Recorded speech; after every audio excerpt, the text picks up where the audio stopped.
ബജ്ജിക്കൊരു philosophy ഉണ്ട്, എന്താണെന്നറിയാവോ? നമ്മൾ ഈ വെളിച്ചെണ്ണയിൽ കിടന്ന് ഇങ്ങനെ തിളച്ച് മറിയുമ്പോൾ, മീൻസ് കഷ്ടപ്പാടുകളും ബുദ്ധിമുട്ടുകളും പ്രയാസങ്ങളും വരുമ്പോൾ നമുക്ക് തോന്നും നമ്മളിങ്ങനെ വെളിച്ചെണ്ണയിൽ കിടന്ന് തിളച്ച് മറിയാന്ന്. അത് കഴിഞ്ഞിട്ട് അതെല്ലാം സെറ്റായി കഴിഞ്ഞ് നല്ല ആസ്വാദികരമായ രുചികരമായ മറ്റുള്ളവര് നമ്മളെ തിന്നുന്നു, നമ്മൾ പാകപ്പെടും. എന്താണ് കൊച്ചേ ആന്തരാർത്ഥം മനസ്സിലാക്ക്. നിനക്കത് മനസ്സിലാവാത്ത എന്താ? ഇപ്പോഴത്തെ പിള്ളേർക്ക് അന്നും മനസ്സിലാവും. നമുക്ക് കുറെ കഷ്ടപ്പാടുകൾ വരുമ്പോ നമ്മൾ ചിലപ്പോ നമുക്ക് ഗിവ് അപ്പ് ചെയ്യാൻ തോന്നും, നമുക്ക് മതിയായി എന്നെ കൊണ്ട് വയ്യാൻ തോന്നും.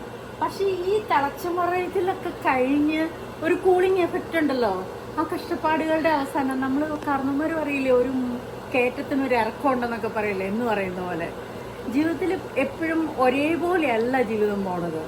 ചില സമയത്ത് കഷ്ടപ്പാടും ബുദ്ധിമുട്ടും പ്രയാസവും വരും, ചില സമയത്ത് അതെല്ലാം നമ്മൾ തരണം ചെയ്ത് നമ്മൾ സെറ്റിൽഡ് ആയിട്ടിരിക്കുമ്പോൾ നമ്മൾ പിന്നോട്ട് തിരിഞ്ഞു നോക്കുമ്പോൾ നമുക്ക് തോന്നും നമ്മൾ തന്നെയാണോ ആ മല കയറി പോന്നേന്ന്. അതൊക്കെ ശരിയാണ്. പക്ഷെ ഇപ്പൊ നമ്മൾ മുന്നോട്ട് നോക്കിയാലേ നമ്മുടെ ബഡ്ജ് കഴിഞ്ഞു പോകും. പക്ഷേ എങ്കില് ഓക്കെ കേട്ടിട്ടമ്മ. ഓക്കെ, അപ്പൊ ഞാൻ പറയണത് എന്താന്ന് വെച്ചാൽ ഒരിക്കലും നമ്മള് ഒരു കഷ്ടപ്പാടോ പ്രയാസമോ ബുദ്ധിമുട്ടോ ഒക്കെ വന്നു എന്നും പറഞ്ഞ് ഗിവപ്പ് ചെയ്യാൻ പാടില്ല. അതെ, ഞാൻ ഒത്തിരി എണ്ണ ഒഴിച്ചിട്ടില്ല. കാരണം എന്താണെന്ന് വെച്ച് കഴിഞ്ഞാലേ, എണ്ണ ഒഴിച്ച് കഴിഞ്ഞാൽ നമ്മൾ വീണ്ടും വീണ്ടും റീയൂസ് ചെയ്യേണ്ടി വരും.